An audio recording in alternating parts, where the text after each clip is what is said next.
Tomorrow it will be exactly 3 years since Russian tanks rumbled towards the Ukrainian capital, Kyiv. The Kremlin thought it would be over in days. The Ukrainians had other ideas. They've held out for over 1,000 days.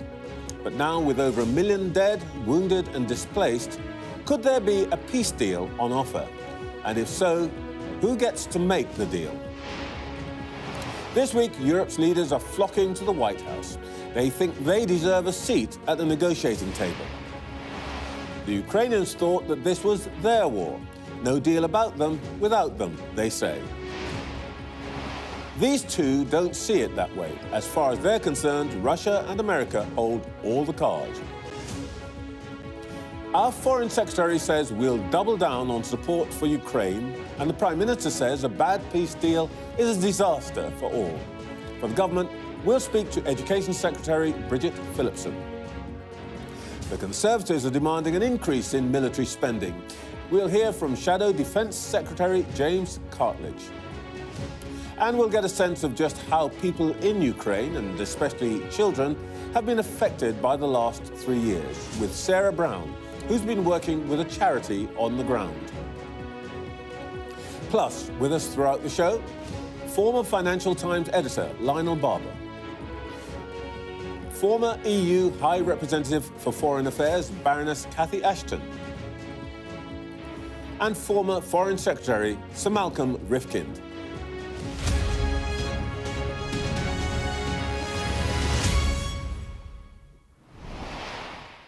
Welcome to Sunday Morning with Trevor Phillips. Right now, the thoughts of 1.5 billion Roman Catholics are turned towards Rome. And we will, of course, bring you any development from the Vatican as soon as we get them.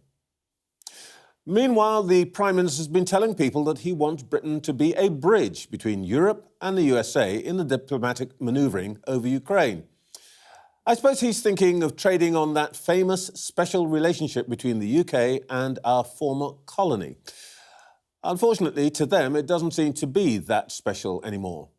Back in 2017, Theresa May was the first foreign leader to meet the newly elected President Trump. This time around, Keir Starmer's going to have to get online, as they say in America, behind the leaders of Italy, Argentina, Poland and France.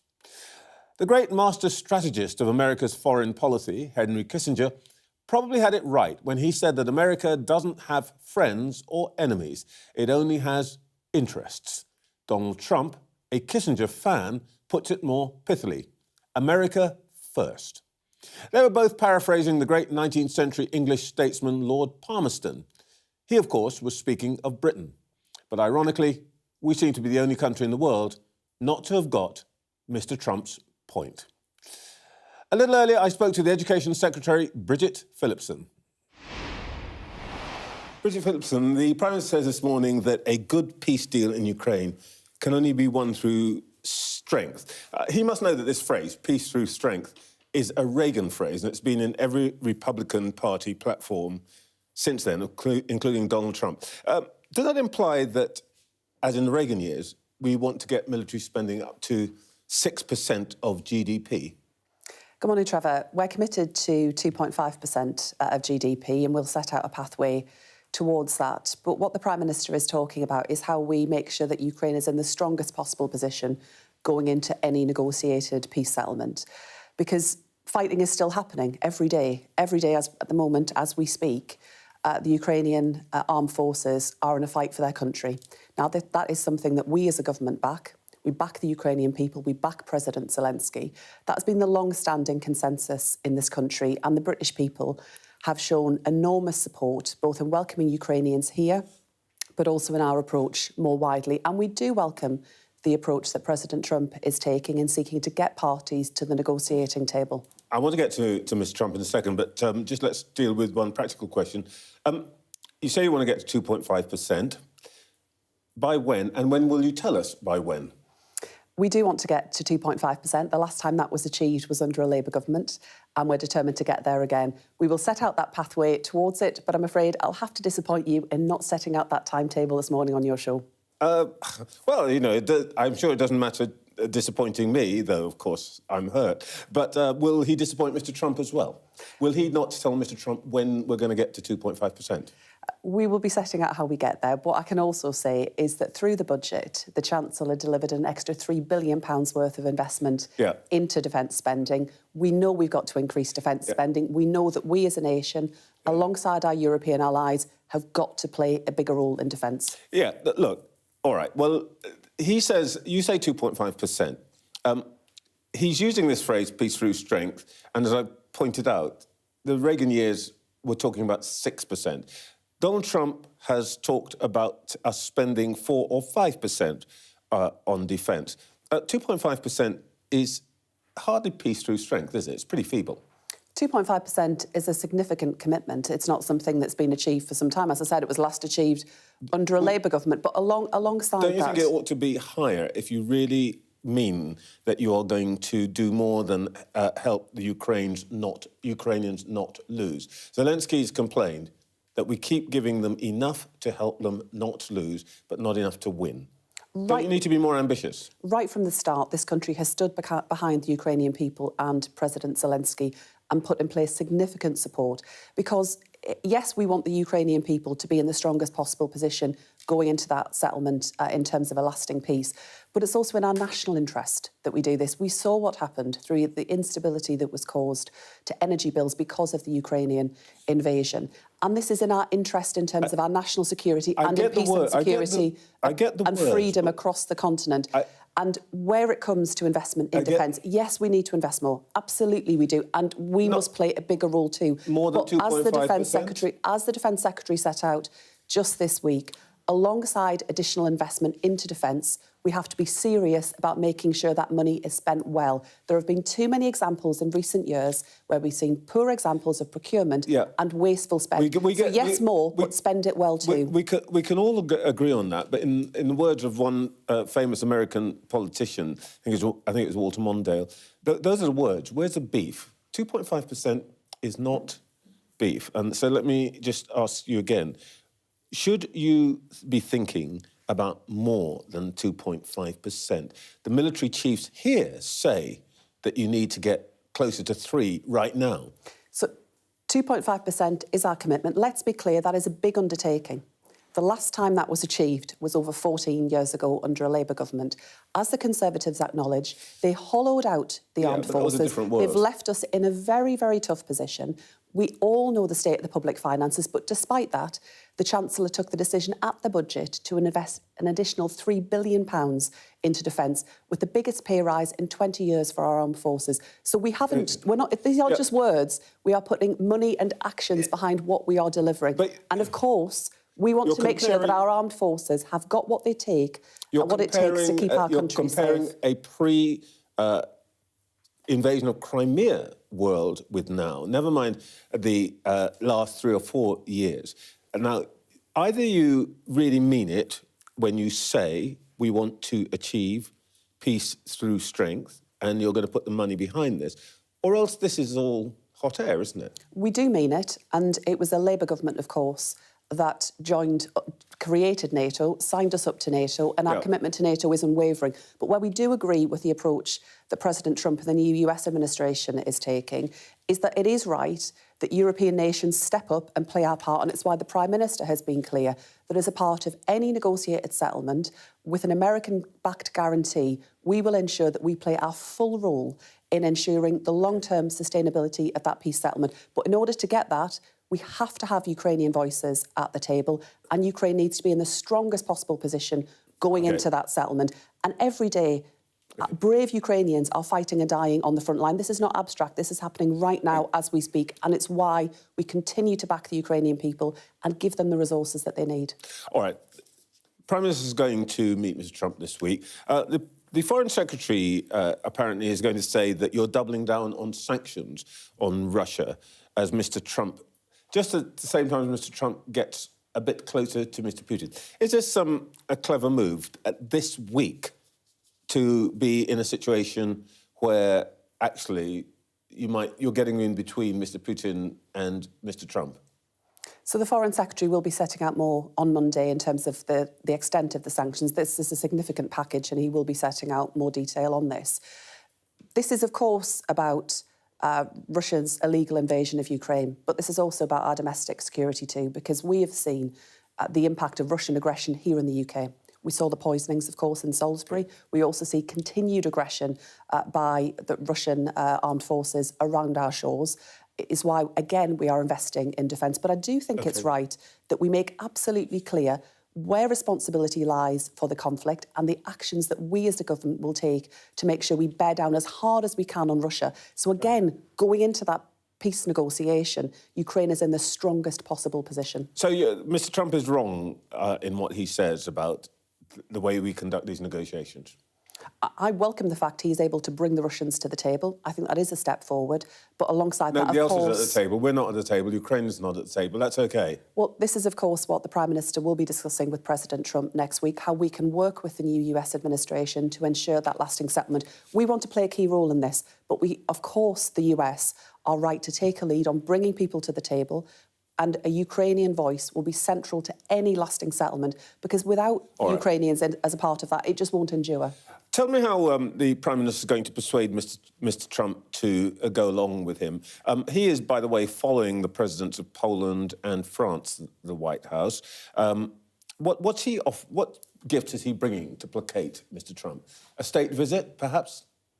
Well, of course, our two nations have a very long-standing special relationship. I know that President Trump values actually that. Fourth in line. I don't think that really matters. I think what we know is that President Trump really values the relationship with this country. We value the relationship that has endured over many, many generations between our country and the US. And this week, out in the US, the Prime Minister will be setting out how we will back the negotiated settlement that we want to secure, make sure that we play our full part in that.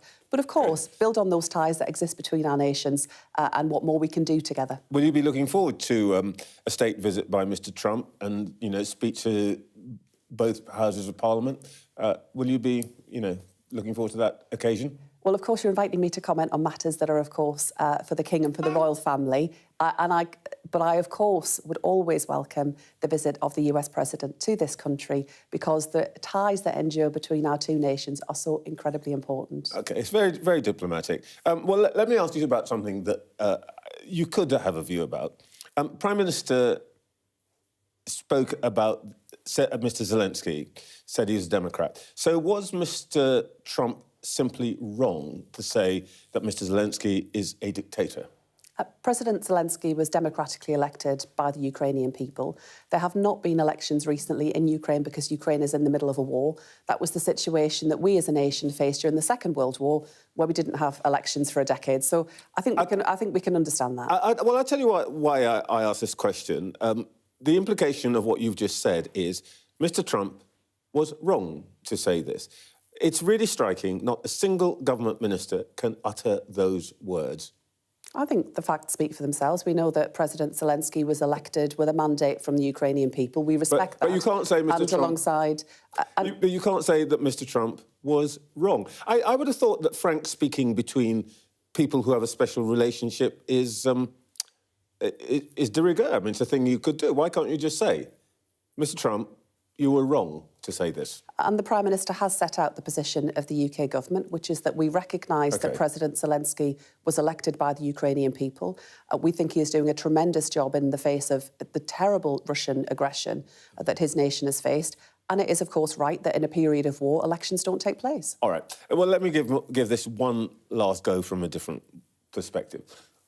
Sir Keir keeps talking about Britain being a bridge between the United States and Europe. Do you think there's a problem with that metaphor? Bridges, generally speaking, get walked over.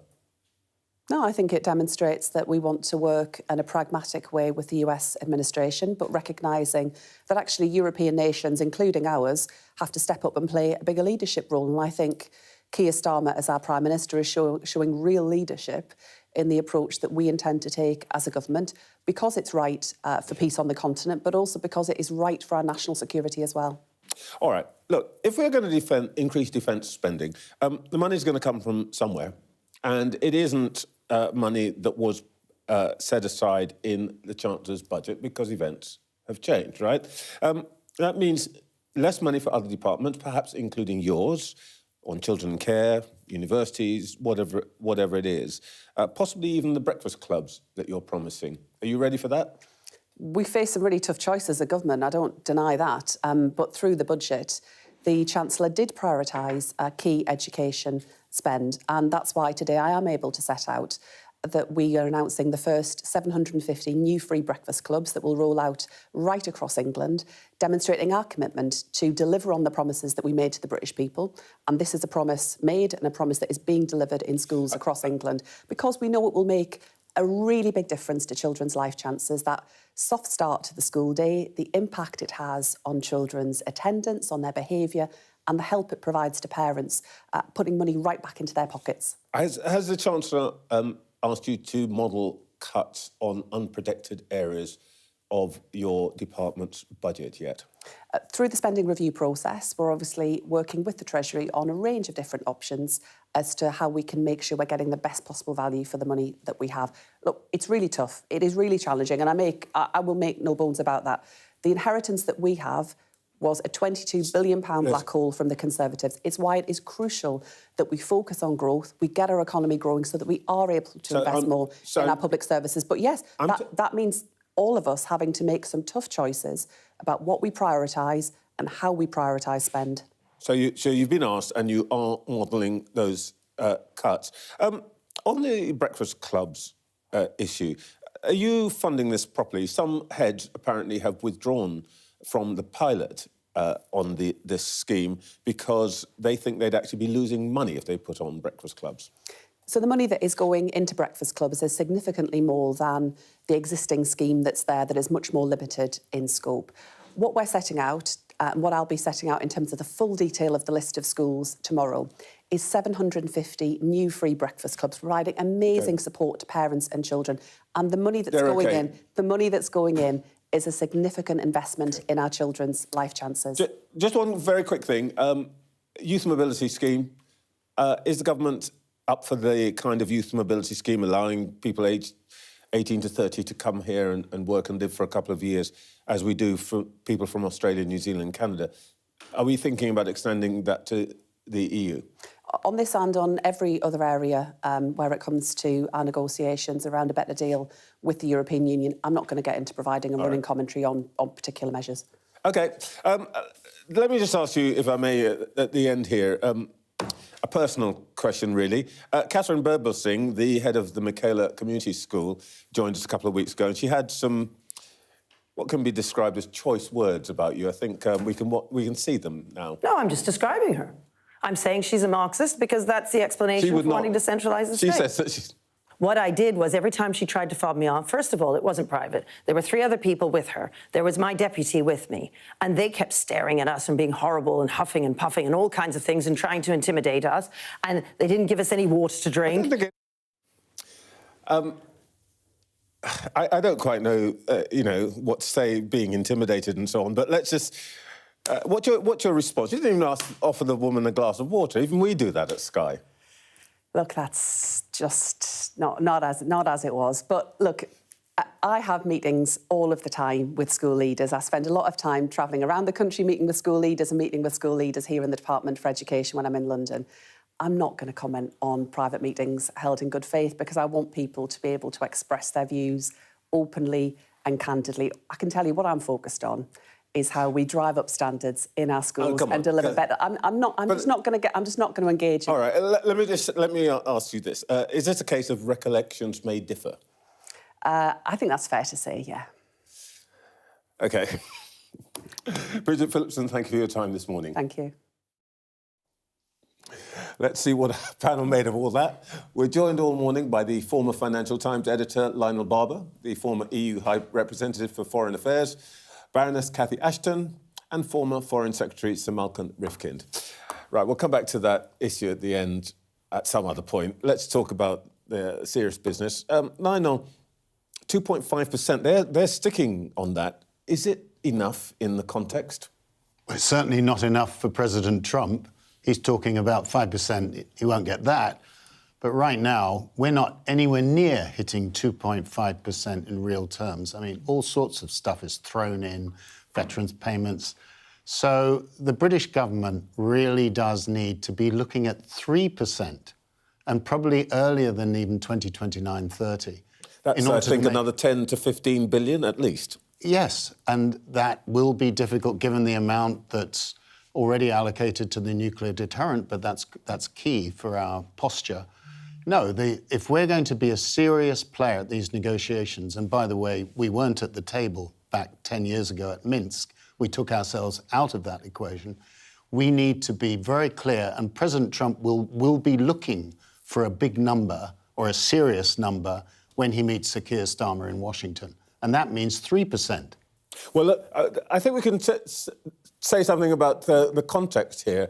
Back in 1985, it was up 6%. That's a Reagan-Thatcher era. Now we are just, at best, scraping 2.3, 2.4%. Cathy, and there's another graph that shows that actually we're quite a long way off, for example, the Poles, who are at 4%. Yeah. Cathy, are we in the right territory here? There's no doubt that if you look at the threats that we face and the nature of the collaboration that we need to have with our NATO colleagues and our European allies, we're going to have to increase expenditure on defence. A lot of figures get thrown around, and one of the challenges when the 2% appeared was that it meant different things in different countries in terms of their GDP, but also in terms of the ability to purchase, absorb, create additional services for the armed forces. So it's also about what is capable of being done and how that fits together. And there are lots and lots of ways, by the way, in which you can increase the capability without necessarily increasing the money. We still have a situation in Europe where there are different colours on helicopters that are the same. There are different strips, there are different switches in different places, which if you ironed all that out and did the economies of scale, you would be able to get more bang for your buck. So there's still a lot to do collaboratively to really sort this problem out. And it's not just about percentage, not just about money, it's what we do with it. Malcolm Rifkind, we're talking about the quantum, 2.5%. It's also, as Cathy says, what we spend it on and how we spend it with others. Again, are we in the right place here? Well, you know, the debate about defence spending has been going on for several years. But what there does not seem to be at the moment is a realisation that the whole debate is dramatically changed in the last month. Because up till then, Europe, including the United Kingdom and the United States, were locked together with a common purpose through NATO of using our armed forces if required. That has been split, perhaps irreversibly, but we have to take on account of the fact that so far as President Trump is concerned, I'm not going into the rights and wrongs at the moment of Trump. I'm simply saying he has made it clear that the United States' priority is China. He's saying that at a time when he is creating a relationship or trying to create a relationship with Putin, which if he succeeds, means that the American view of Russia will be totally different, not just to Britain, but to the whole of Europe. And we're having a discussion about 2.2 or 2.5. We're in a different world. You have to remember that at the moment, the Soviet Union has, Russia, I'm sorry, it's like the Soviet Union, Russia has over 1.2 million troops fighting in Ukraine. The Ukrainians themselves have about 800,000 troops. The British Army is 75,000 strong. Yeah.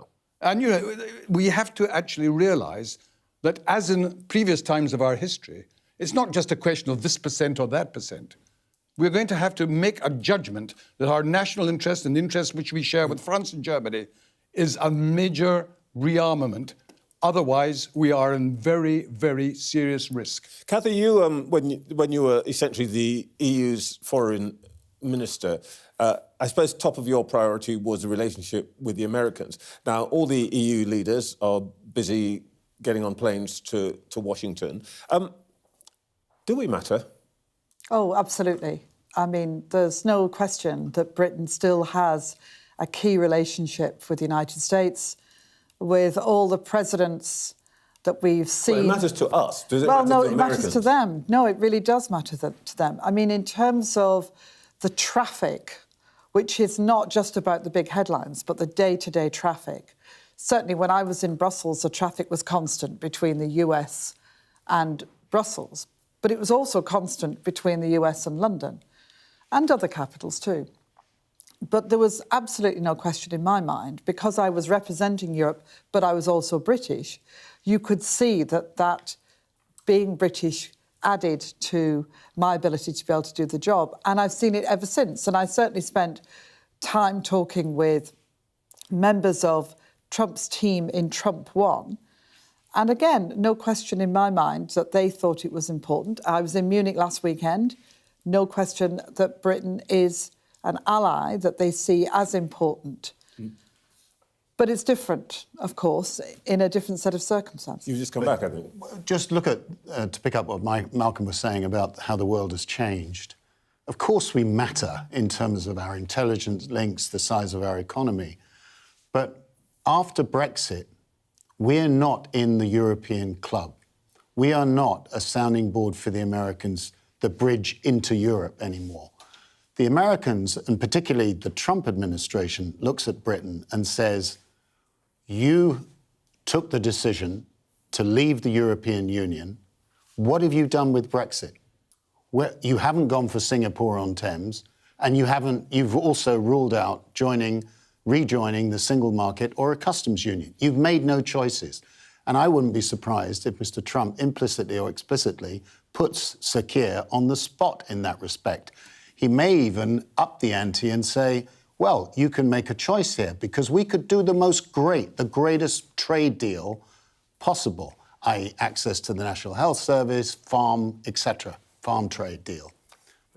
Malcolm, let's suppose that the Prime Minister were wise enough to ring you up and say, Sir Malcolm, how should I approach Mr. Trump this week? What's your advice? Well, putting the fantasy aside for one moment of that phone call actually happening, I think that the Prime Minister, so far as I can tell, is proposing to do the right thing.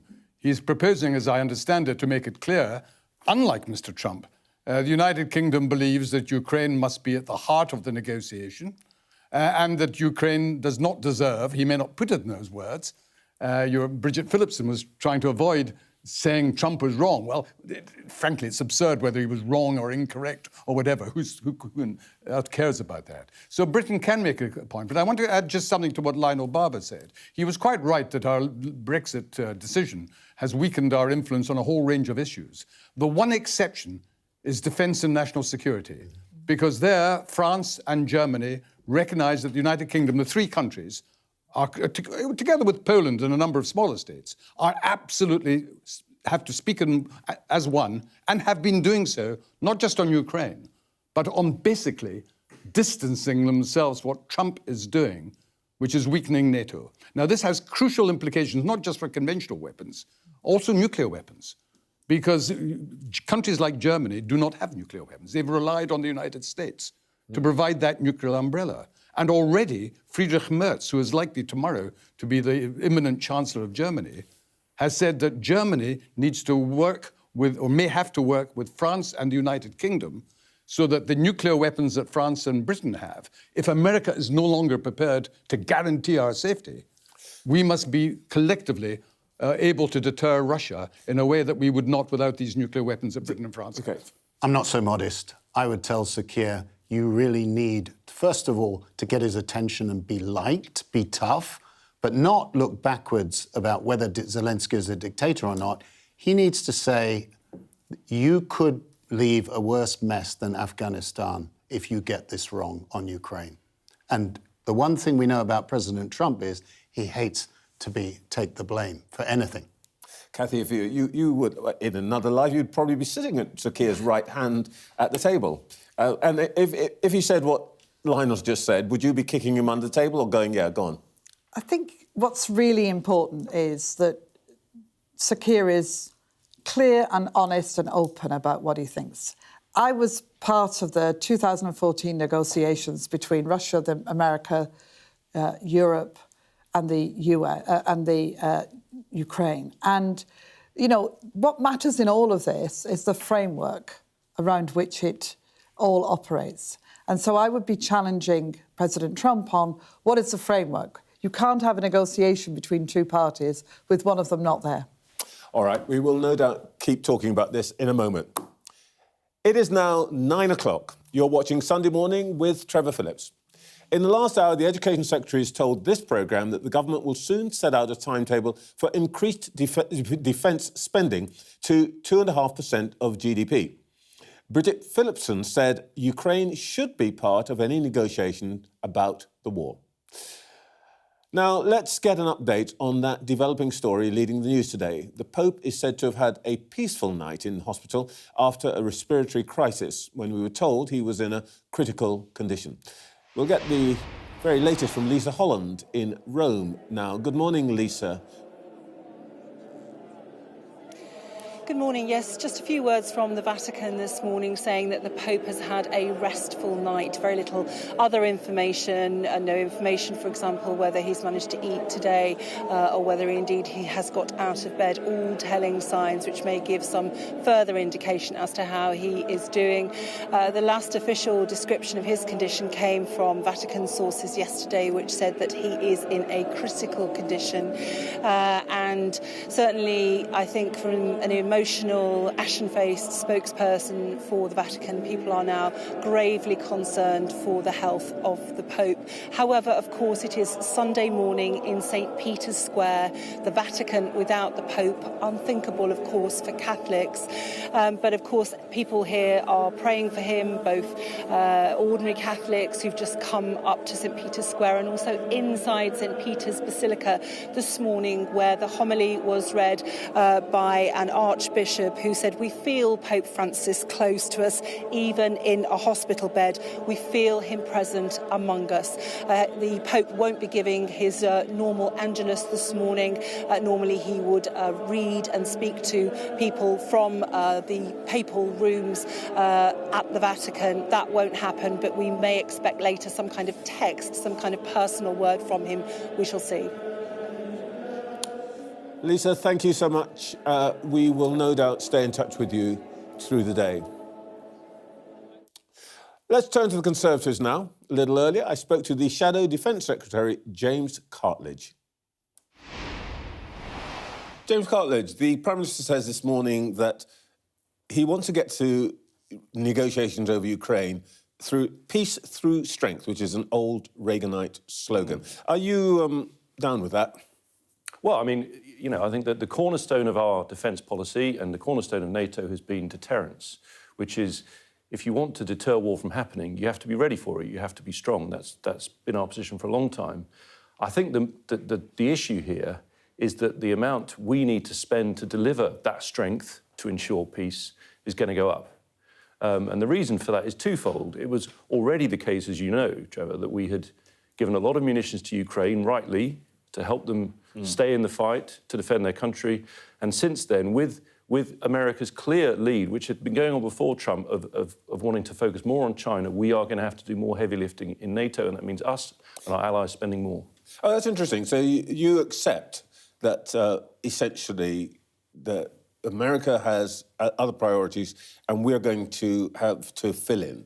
We're going to have to backfill. Just to be clear, of course, these are all linked, right? These issues are linked. I mean, if I was going to say one thing that I hope the Prime Minister would stress to the President when he sees him, it is my fear that if Russia is in any way seen to win from a settlement, should there be one, that will send a terrible signal to other adversaries like China. So we do need to see these are linked. But clearly, and as I say, it actually predates President Trump, they will be focusing more on China. They see that as their peer threat in the Pacific, whereas we will have to do more to face the Russian threat. So if I can understand this properly, what you're saying is you think that Trump is in danger of allowing the Russians to claim a victory. Was that your reaction when you heard him say that the Ukrainians had started the war?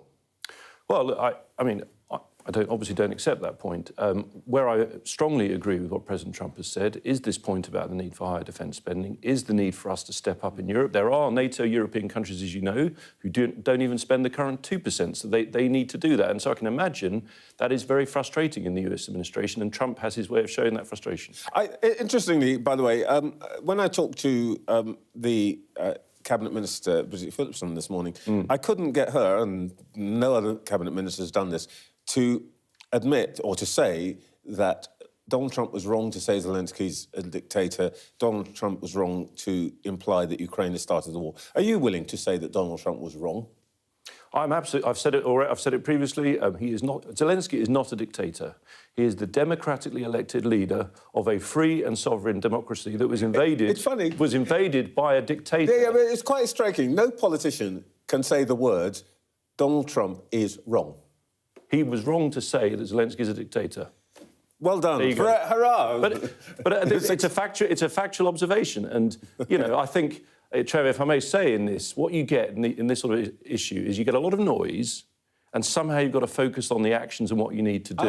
I agree. Anyway, your leader's written a letter to the Prime Minister today demanding an immediate rise in defence spending to 2.5%. OK, everybody agrees with that. But let's just be clear here. When you were in office, you argued for this, that the target should be 2030, because you said, actually, it had to be 2030 because you couldn't build tanks and weapon systems instantaneously. They need time.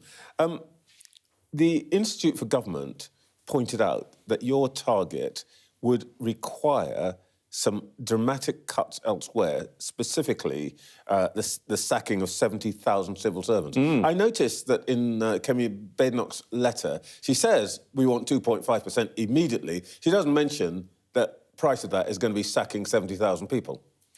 I'm happy to correct you, if I may. So, having been in the MOD as Defence Procurement Minister, when we came up with those numbers, I was intricately involved. Our plan was to get to 2.5% by 2030. You're absolutely right. But the key thing about it is, and, you know, having been a procurement minister, I have to emphasise this. If tomorrow you place an order for Storm Shadow missiles, they don't arrive the next day, they'll take around 3 years. So for the MOD to place those orders, which are essential because of what we've given to Ukraine, they need to know where they stand over a multi-year period. We gave them that confidence. We were going to reduce the size of the civil service back to pre-pandemic sizes, not particularly ambitious, Trevor, if I may say, and use that money to fund an urgent increase. 70,000 civil servants out of 500,000. That's positively Elon Musk-esque, isn't it? Well, I say back to pre-pandemic levels. Do we still have a pandemic? Do we still need that size of a civil service? Or to put it another way, should we be maintaining a large civil service or switching that money to a stronger armed forces? I think we all know what we need at the moment.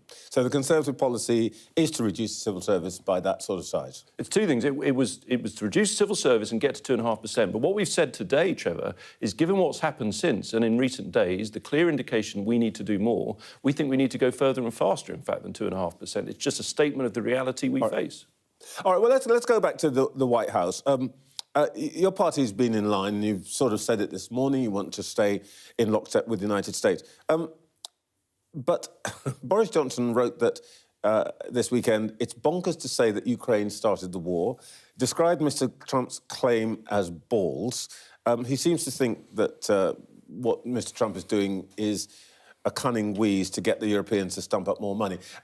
Is this sort of language that Conservatives ought to be using about our great ally? Well, I'm sure you're aware that it's impossible to speak for Boris Johnson. He has his own way of putting things, let's say, just like, dare I say, Donald Trump does. As I said to you earlier in the interview, you have to cut through the noise and focus on what really matters here. And if I may, there is a serious point, and I feel very strongly on this. I've worn this badge, the UK-Ukraine badge, pretty much every day since the invasion started 3 years ago.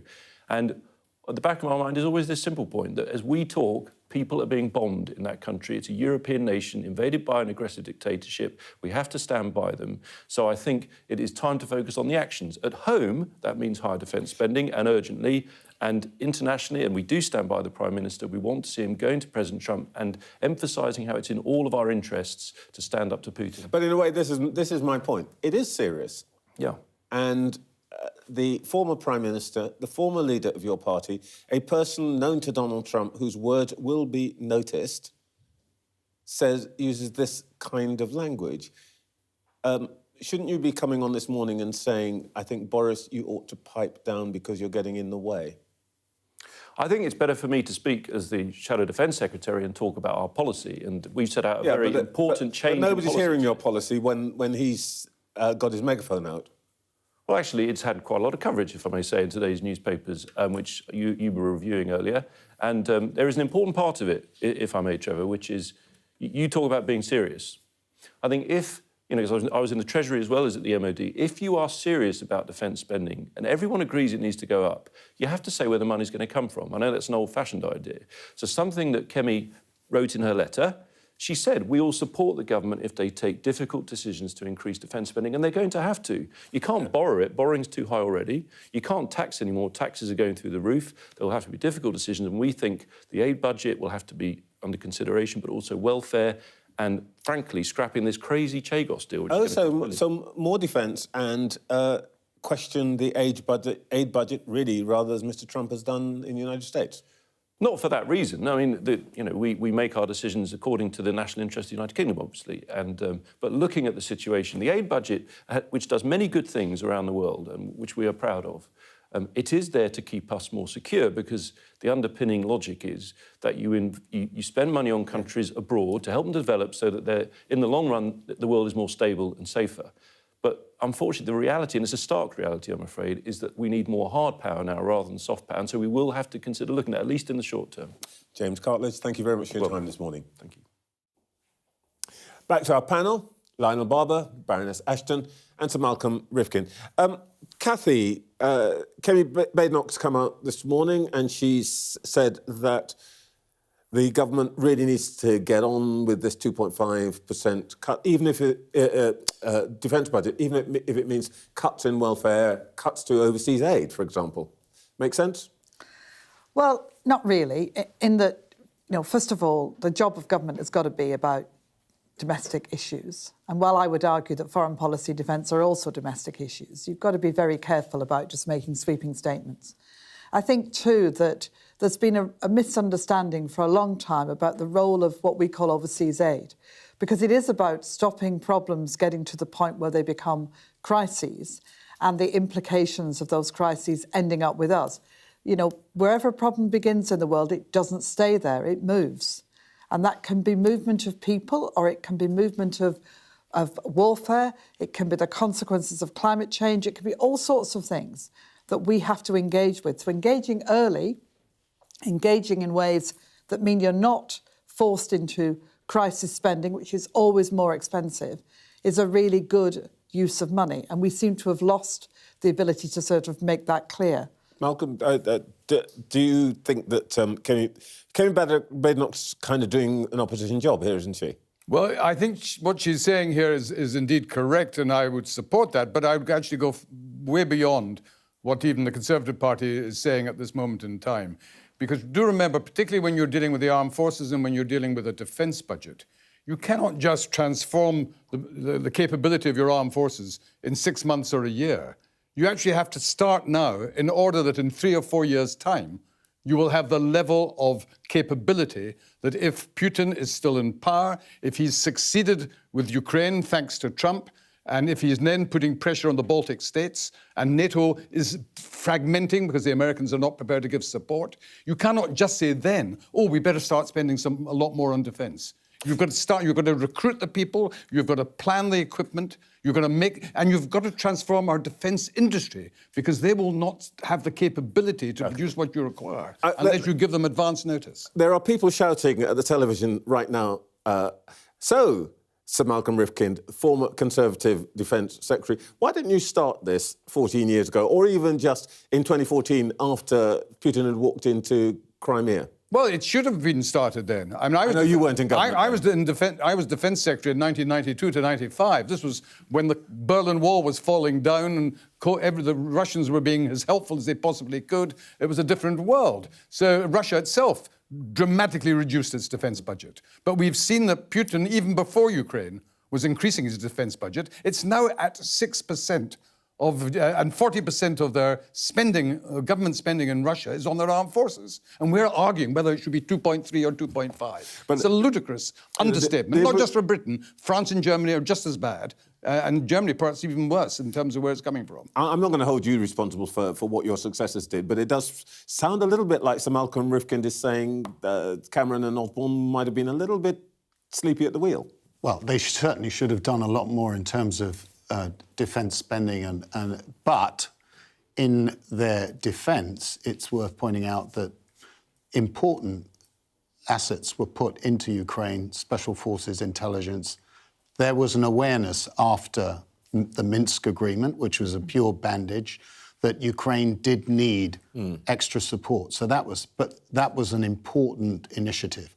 But overall, what has happened in the last 20 to 30 years, remember we've had the forever wars in Iraq and Afghanistan, is a tremendous depletion. Remember Sudan. But really, I mean, we have the two aircraft carriers, we have the nuclear deterrent. It looks all great in the shop window, but boy, in the back rooms, not so good. Yeah, aircraft carriers without fighters. Kathy, you were sort of there in 2014. Have we been here before, or is this new, this situation with negotiations? So in 2014, which was after the taking of Crimea and the move into the Donbass, there were conversations, there were the early parts of negotiations, and that was the Europeans, the Russians, the Americans and Ukraine in a room together. I certainly met with them in Geneva, for example. And within that framework, it was not so unusual that America would be talking to Russia or that the Europeans would be doing that, or people would have different conversations. I think what's really different is the framework in which all of this is going on, that there is not really a sense that the conversations between Russia and America are anything other than these two great powers talking to each other. And for President Putin to be no longer considered a regional power, as President Obama called him, but to be seen to be the equivalent partner to the US is exactly what he wants. He wants this to be done without Ukraine, to be done to Ukraine, and obviously without the European Union, because he doesn't like that either. So the framework is different. And that's what I think we have to be saying in Washington. If I were advising Sir Keir, it would be, you need to talk to him about what the framework is, what's going on here. How does what you're doing with President Putin fit into the broader sense that we're moving not just to a ceasefire, but also beyond a ceasefire to some level of resolution? Yeah, what's so dangerous here is that the Americans, and comes all from Trump, because the senior positions, Defense Secretary, Marco Rubio, Secretary of State, these are all yes people.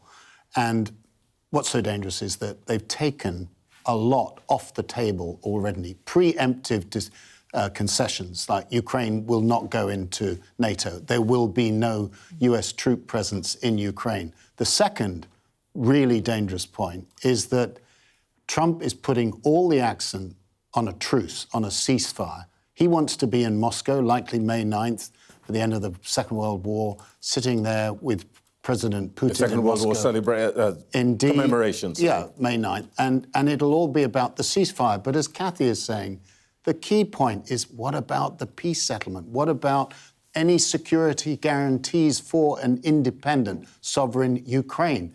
If NATO is not on the table, what about the EU? What about where Ukraine sits in the general security architecture, NATO's role, all these things. Plus, will the Europeans have a seat at the table for the peace negotiations? Remember, when German unification happened, the Americans came up with a very clever format where the French, the British, the Americans, the Russians, and East Germany, West Germany were around the table. Malcolm Rivkin, I read that this is not like the negotiations that Lionel Barber's just talked about, or some people think it's not like that. What they think it's like is the 1980s and Reagan's. Now, Reagan's strategy was, to some extent, to cozy up to China because he saw the real enemy as the Soviet Union. And therefore, there was the opening to China, you know, Kissinger waving his magic and all of that. Sure. And there are some people who think that what Trump is doing now is the kind of reverse Reagan, cozying up to Russia so that he can focus on China. I have no problem with Trump wishing to have, from time to time, a one-to-one meeting with Putin. That's what should happen when you have two great nuclear weapon states needing to make progress to minimize the risk of conflict. The fundamental difference with the example you gave of Reagan, Reagan worked hand in hand with his NATO allies. Margaret Thatcher and Ronald Reagan spoke to each other regularly. Reagan would never dream of a major initiative without informing, at least, and usually consulting his European colleagues. Of course, there were occasional differences. Margaret Thatcher and Reagan had rows about various things. But on the commitment that NATO was the operative body, that was crucial. And one final point, if I may. It's worth remembering how stupid I am. I'm going to use strong language, Trump is, because America is the commander-in-chief of NATO. By being the commander-in-chief of NATO, Trump is already commanding the most powerful military force in the world, and he's splitting it up. He's fragmenting it in a way which America will suffer from, as well as the West as a whole. All right. We will now go to a break, and after that, we'll go live to Germany, where voting is taking place, and discuss the impact the election could have on the future of Europe.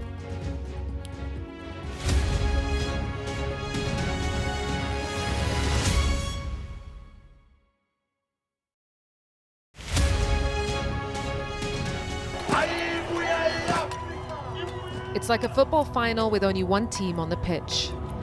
This isn't just a call to vote, but a call to remember. The freedom fought for by the African National Congress. I'm Yusra Al-Bagher, Sky's Africa correspondent based in Johannesburg, South Africa. A cyclone and 2 burst dams wiped out hundreds of generational homes. This was the second dam that the floodwaters hit before it tore into Derna.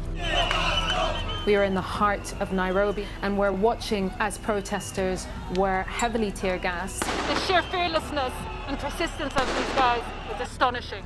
We help you understand the world with us. I remember going into the iconic Omdurman market in the heart of Sudan's capital for the first time since the war started. And this is what's left of it. Bullet holes through buildings, shelled balconies, bullet cases on the floor. I witnessed the complete destruction of a place linked to my childhood memories and the lives of millions of people. This is insane. This was a bustling residential area. So many friends who lived here. My most memorable interview was with a 15-year-old boy who'd survived being stranded on a migrant boat on its way from Senegal to the Canary Islands. After 13 days, our food, water and fuel supply ran out.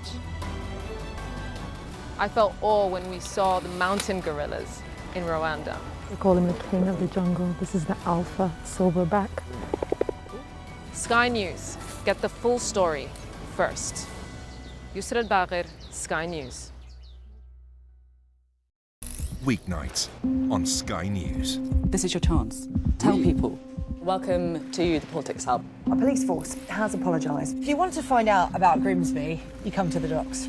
I'm live in Jerusalem. Are you not concerned that that could lead to all-out war? Hello there, good evening. There are fears of an upsurge in violence. What's at stake here? You are watching the press preview, a first look at the front pages as they arrive. I saw police being forceful, pushing young men and women to the ground as they made almost 100 arrests. Will the cold affect your voters? Well, we have a lot of tremendous support. Free, wherever you get your news. The people here know that worse storms may well be on their way. I'm Martha Kellner and I'm Sky's US correspondent based here in Los Angeles. We've got your Sunday mornings covered. From the front page and the sounds of the streets to the voices of the people who make the major calls and big picture politics beyond Westminster. We'll put you at the heart of our story. I'm ready. Are you? Join me, Trevor Phillips, Sunday mornings on Sky News. Mandatory evacuation, you must leave! For many people, Harvey is far from over. People here believe the water will be this deep for weeks. I'm Greg Milam and I'm Sky's Chief North of England correspondent. Are you trying to run me over, Sir Philip? No, go away. Look like it, sir. Will you respond to those who made accusations, Sir Philip? Can you go away? Sky News, the full story first.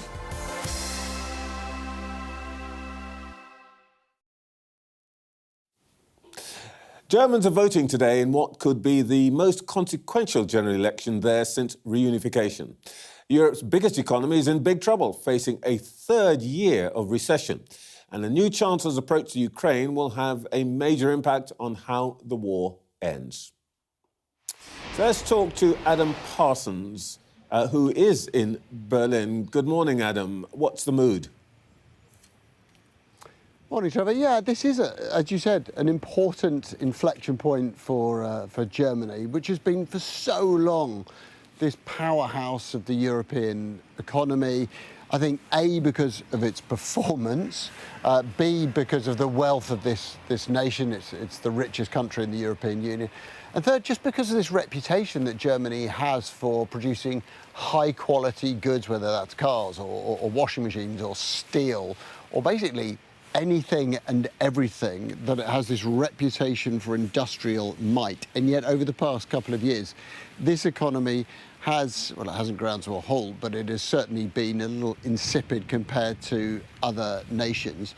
And I think Germans have felt that in their day-to-day life, and they also have started to question what's caused that. Now, one of the reasons was the spike in energy prices, which really hits a nation like this, where the industrial base uses a vast amount of energy. And of course, remember, they had that Nord Stream pipeline, they had the energy deals with Russia, which were then hit by the war in Ukraine. And added to that, the fact that Germany has been such a generous benefactor of Ukraine since the war started. That has created a kind of cocktail of questions during this election campaign about the economy, about support for Ukraine, and then you've blended into that constant questions about society, about culture, about migration, against a backdrop of a number of attacks that have been carried out, particularly around Christmas in Germany, perpetrated by people who were migrants into Germany. And it has created an election campaign that has had multiple really important factors at its heart, has led to conversations, discussions that have been sometimes awkward for this country. And has probably, the other thing is, traditionally German elections have seen a fight between two powers, the CDU, the Social Democrats. This time around, the AfD, the more far-right party, have become a third central, almost mainstream political power, as well as the other parties around the fringes. So it's been more complicated, and I think it is, to go back to the very word you said, Trevor, capacity to be highly consequential. Adam, thanks very much indeed. Lionel Barber, Baroness Ashton and Sir Malcolm Rifkind are with me. We can't discuss anything to do with the results or who's up and who's down and so on, but I think we can talk about the significance of these elections. Cathy, how important is Germany going to be? In fact, we were talking about who does America call? In the old days, I think it used to be Angela Merkel. Is Germany still in that position? It's hard to say, really. I mean, certainly from the perspective of sitting in Brussels and looking across all of the member states, Germany used to be the kind of go-to country where you began your conversations. Where does Germany sit on this particular issue? Or where is Germany thinking that Europe might go? Not because it was in control or anything like that. It wasn't a German operation. It was simply that they tried to be, in a sense, the middle of the seesaw and gave you a flavour of what they thought, the engine room, if you like, of the economy, and the country that was trying its best to make Europe stronger for all sorts of reasons, historical and current. And I think that's gone. I think one of the challenges for the European Union has been, and for Europe in general, is working out where the leadership is. The French have always wanted it, but it's very tough and very difficult to imagine that they could be in that position. So we'll have to see whether this election produces the kind of strong Germany again that the EU can rely on and which can play that role again. Malcolm, a lot of this has revolved around the issue of migration. I suppose, spectacularly Angela Merkel's admission of the best part of 1 million Syrian refugees, which I suppose most people think has not gone in as well as she thought it might. But that, of course, this is not peculiar to Germany, is it? This is something that's facing the whole of Europe. Do you think that the outcome of this will tell us not just something about Germany, but about the temper of Europe itself? Well, I think what seems certain is that the new Chancellor of Germany will be Friedrich Merz, and that's going to be, in purely terms of his personal character, a big improvement on Olaf Scholz, who was seen as indecisive, not very impressive personality, not a leader, which is what Germany requires now more than ever, and what Europe requires from Germany. So Merz is going to be a very strong candidate, but because of the German PR system, he's going to have to form a coalition. And the coalition won't be with the AfD, it'll be with the Social Democrats or the Greens or some combination of that. Now, the risk is going to be that the AfD, the far right-wing party, will become the main opposition party. Okay. And that will give them a profile. I have to caution you a little bit, because Sky News is seen in, big plug here, 138 countries, one of which is Germany. So we are sort of barred from speculating on results. Lionel, how important is this? I think it's tremendously important because, remember, a bit of historical perspective here. Germany is the largest economy in Europe. Germany is centrally placed in Europe. And for a century nearly, we had something called the German problem. That was, Germany was the aggressor in 1914, the aggressor in 1939, cataclysm in 1945. In 1989, with the fall of the Berlin Wall, the German problem was resolved. Germany became united within the EU and within NATO, and American diplomacy played a crucial role. Germany was anchored in Europe and close to America. President Trump has no sense of history, let alone the ghosts of history. He treats Germany as if it's an enemy or an adversary. And I think this is tremendously dangerous because also, you mentioned the AfD, the Alternative für Deutschland. Yeah. Actually, Elon Musk and Trump, not Trump, but Musk and Vance are saying, literally supporting the AfD. All right, we will come back to talk a bit more about the American problem and the Ukraine and so on a bit later. But next, we're going to take a closer look at the human impact of the war in Ukraine 3 years on. I'll speak to the Children's Health and Education campaigner, Sarah Brown.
must leave.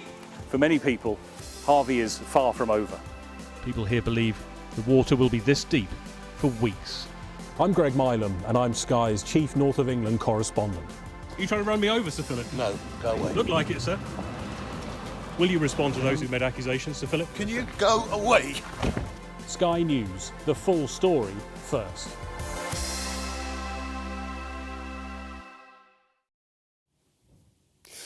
Well, we talked a lot about the geopolitical machinations around the Ukraine war, but let's look now at the human cost 3 years on. Tens of thousands of Ukrainians have died, men and women fighting to defend their country and civilians killed in their homes and on streets across the country. As you can imagine, it's also had a devastating effect on children, from the grief of losing parents to a disrupted education. Sarah Brown is a campaigner for global health and education and is the founder and president of the charity Theirworld, which has been working with children in Ukraine. She joins me now. Morning, Sarah. Morning. What is Theirworld doing in Ukraine? So we've focused a lot as a charity on education in emergencies. We've mobilised, funding and resource and unlocking political will around the world. Specifically in Ukraine, we're focused on children who have a very disrupted education. And, in the middle of all these talks about how this war can come to an end 3 years on, these are children who need to grow up to be the people that rebuild their country. So you're going to need the engineers and the doctors and the teachers of the future. So keeping pace with education when they are learning in underground shelters, being shifted around, safe one moment, moving somewhere else, distressed and disrupted by what's going on in their country. But there is an appetite for learning and an education. So at Theirworld, we've made sure we've been able to send out laptops, learning materials, everything to put in the hands of the educators and the teachers. And so far, we've reached about 1.5 million children inside the country, sometimes when they're displaced outside as well. And this week, we're sending out another 500 out to the areas, which are this time very specifically for those older children who are now studying the equivalent of A-levels or higher. So they sit their national multi-subject test, as they call it, and they're able to do it digitally. So we're making sure they've got those in their learning centres. Your colleagues have been there, and you've been there yourself. Yeah, I know you've met the Zelenskys. How did it strike you? I mean, how did the people strike you in terms of dealing with this reality? Yeah, I visited other conflict zones in the past, and what I found remarkable about the Ukrainian people is that determination and resilience. If something's knocked down, they rebuild it. They're planning for the future all the time. I visited Kyiv, I met with the Zelenskys. They're talking about investing in education, investing in early years, making sure that the older lot are able to get their exams ready to be able to go to higher education. And, we invested last year in a museum of mathematics that's a new building in Kyiv that's there for 0 to 8-year-olds to be able to catch up on all those maths and STEM subjects that will be important. That's going to open next month. This is a resilience from people, from the leaders at the top to the children who want to learn, to keep bouncing back and keep going. We talk a lot about, the tanks and the missiles and the this and that and the other. But in any war, a lot depends on, if you like, the morale and the resilience of the people. I suppose a simple way to ask this question is, how much more do you think the Ukrainians can take? I think they'll keep going and keep, learning and building and investing in their country and doing what they can. I think it's what the rest of us all around can do and offer. For our part, we've been able to contribute in on education. I hope, the leaders are sitting around working out a peace over the longer term. But as Kofi Annan said, education is that building block of how peace is created. So I'm a great believer that this education investment is part of what keeps Ukrainian people going, but also is what puts in what happens next for them. How do you think Mr. Zelensky is reacting to what I suppose might be politely described as cooling of relations with the White House? Well, I don't know him well enough to know how he's reacting. I can only watch watch and see how he's responding. But he's shown himself to be quite a remarkable leader right from the beginning. He was a very surprising leader. No one expected him to be elected as president of his country, least of all his own wife, I think. And, but there they are as a couple and very determined. And Elena Zelenska is a really extraordinary woman. We work very close with her foundation to partner with her to make sure that the laptops we're providing are going to the right place. They're not disappearing somewhere. They're going into the hands of the educators and the children who need them. How much is our own government and indeed our own people helping you with what you're doing? Well, Theirworld specifically doesn't take government funding. So actually all the work we've been doing has been partnering with businesses where we got the laptops from HP and some software from Microsoft, but also from people. I mean, these laptops going out this time have come from a fundraising walk that took place last year where people around the globe had gone off and done, Theirworld Your Walk and took part in it.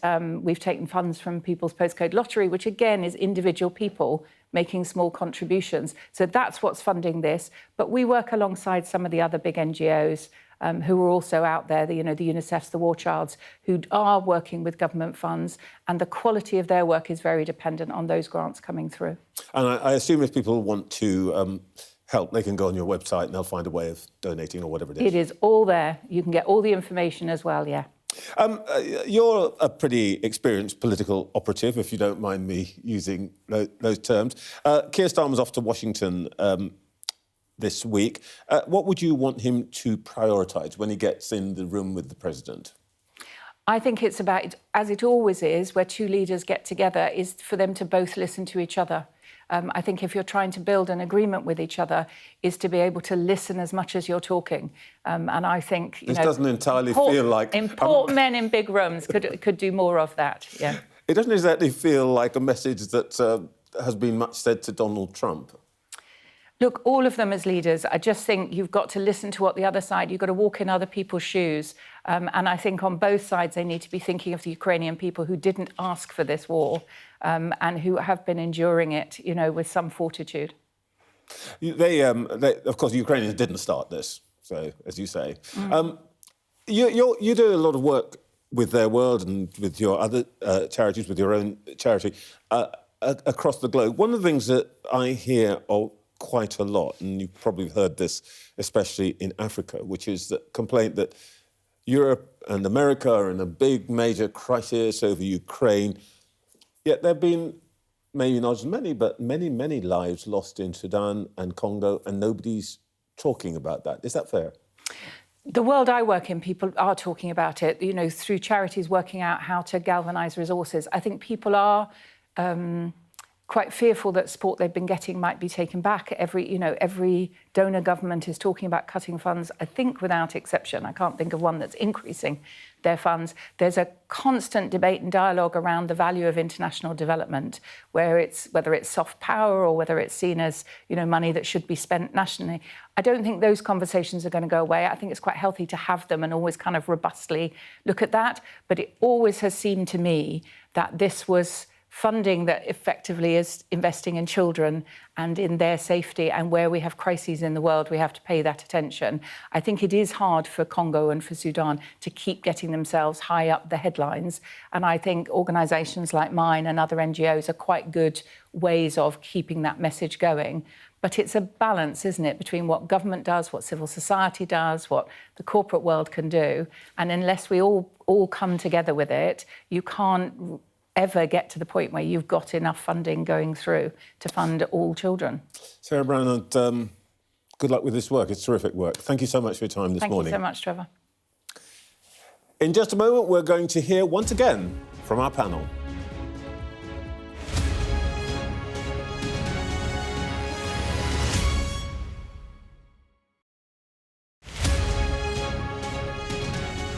You are on Sky News. Welcome to the BAFTAs. I'm Katie Spencer, Sky's arts and entertainment correspondent, and from the BAFTAs to the Brit Awards, the Oscars to the Olivier's, our entertainment team is here interviewing some of the biggest stars in the world. It just made more sense that 90% of our cast were formerly incarcerated men. I'm used to playing characters that are a little bit able. We're having a children's laureate off, this is great. Two laureates for the price of one. Are you feeling well? I remember covering the Oscars and that now infamous moment, the Will Smith slap. Nobody could quite believe that it had happened. There's this illusion of power. I feel like I should say namaste, Brad Pitt. Your character, Brad Pitt, is now a prolific producer behind the scenes. It's not a mystery to me. We always were capable of doing this. Oh, they're wonderful children as an audience. Who did that? Sky News. Congratulations. Hello. Maverick, here on the red carpet. I'm so excited, Tom Cruise. This is the story of the night. It's the little independent film that could. These actors playing the lead roles were born long after the Sex Pistols broke up. Are you pleased that you did say yes to the job? I've never regretted it. Well, some of the answers we get can be rather unexpected. We aren't afraid to ask the trickier questions others might shy away from. You okay, guys? You're not getting cold out there?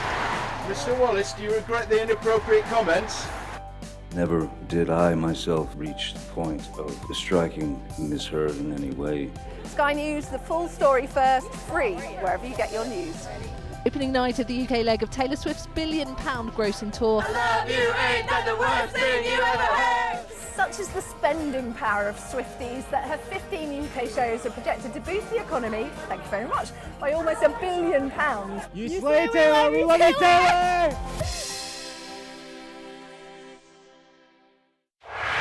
Our app gives you the very best of Sky News wherever you are. Breaking news, videos and analysis. Evidence of the crisis. Podcasts, watching us live. Live here from Washington. Wherever you get your podcast. All in one place. And all at just the touch of a screen. The Sky News app. Get the full story first.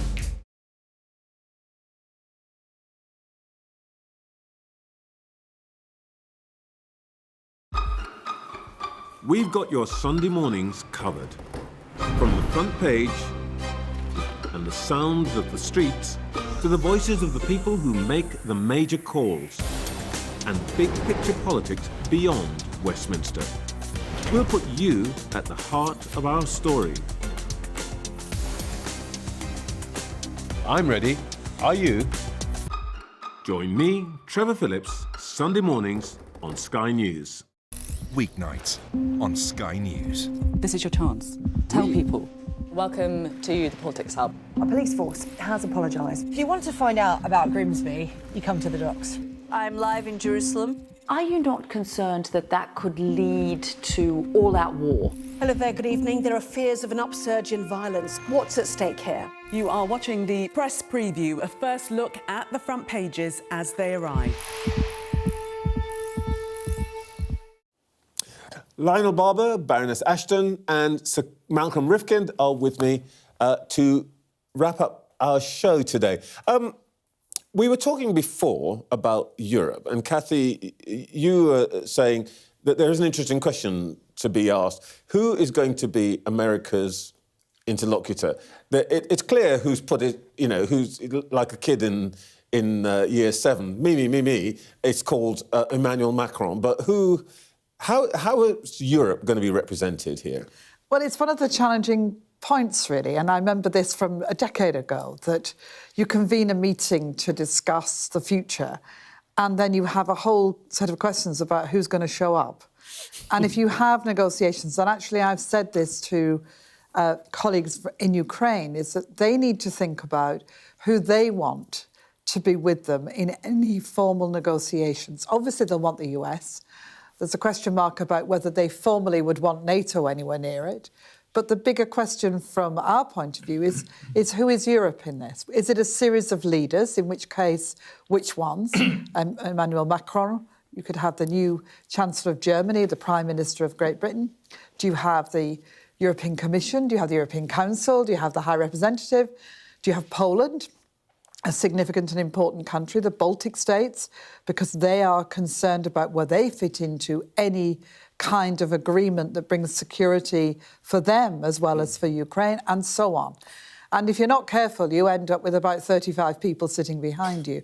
So it really does matter that at some point some serious conversation goes on that means we get proper representation. I want to talk a bit about British public opinion in a second, but before we go to that, I guess if you ask the Ukrainian in the street, they would probably say Boris Johnson, Malcolm. Now, it's interesting, Mr. Johnson has intervened in the last couple of days. In his column in the national newspaper, he says that Donald Trump's stance on who started the war is bonkers, and his description of Zelensky as a dictator is balls. Now, is that the diplomacy that we need?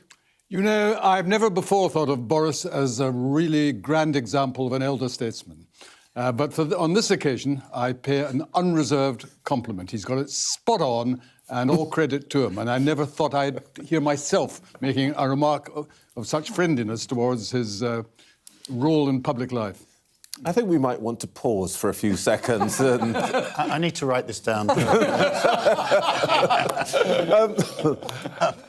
of the things that I think has been quite striking, of course, is British public opinion's sort of stability of support for Ukraine and for Zelensky in particular.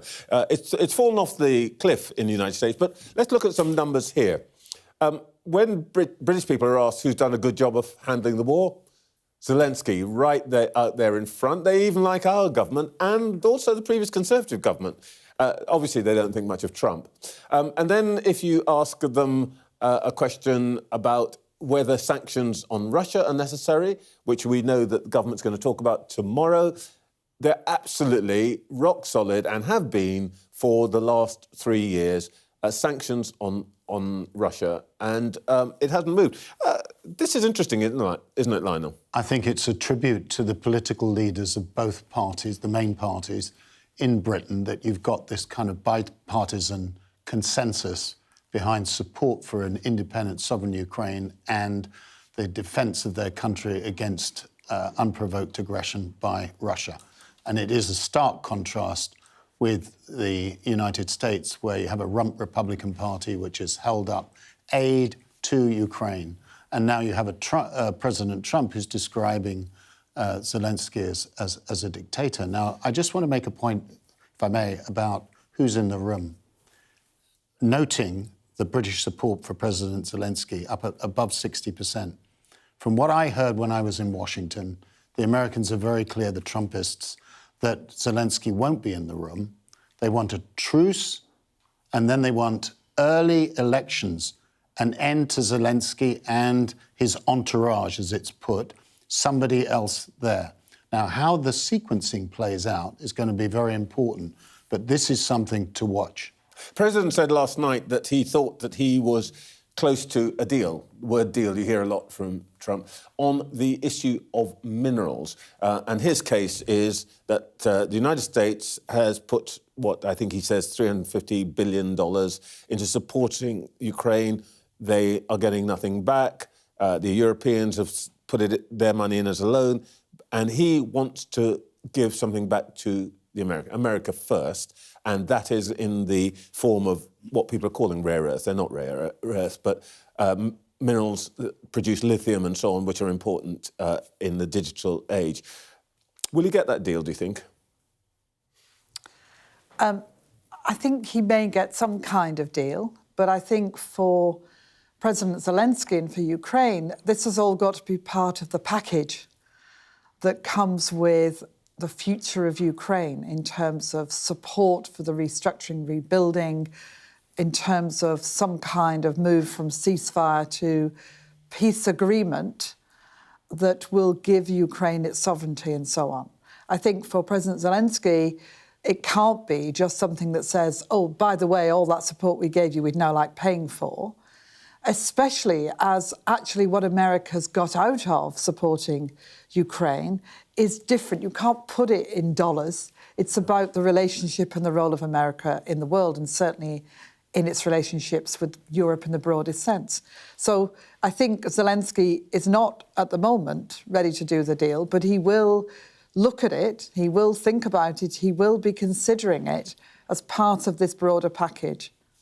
We've got about a minute and a half, and I sort of feel bound, Malcolm, to say that though there's a sort of tenor in Europe and amongst clever people that Trump, bonkers, done the wrong thing, given away his cards and so on and so forth. Actually, in the last month, as you said, things have changed, that actually there is a conversation going on. and that perhaps there is going to be something that stops the killing. What people, the ugly phrase that's being used for Russian tactics is the meat grinder, which essentially means just throwing Russian kids in front of guns. And actually, maybe there's a case for Trump to say that whatever, if that stops, he succeeded. If that's all it was about, then I would entirely agree with what you have just said. I don't object to or criticise Trump for wishing to bring this war to an end. It is the fact that he's behaving in an utterly reckless way. The country that is most affected by this war is Ukraine. Its very existence is threatened by Putin. It's lost hundreds of thousands of people injured or wounded. It's lost 20% of its territory. And the idea that it cannot be at the table in the negotiation about its own future as a country is so immoral and so contrary to everything that America has stood for when it says Statue of Liberty and all that type of thing. That's the recklessness that has to be condemned. Well, thank you all for an incredibly absorbing conversation today. We'll be talking about this next week. See you next week, 08:30 Sunday.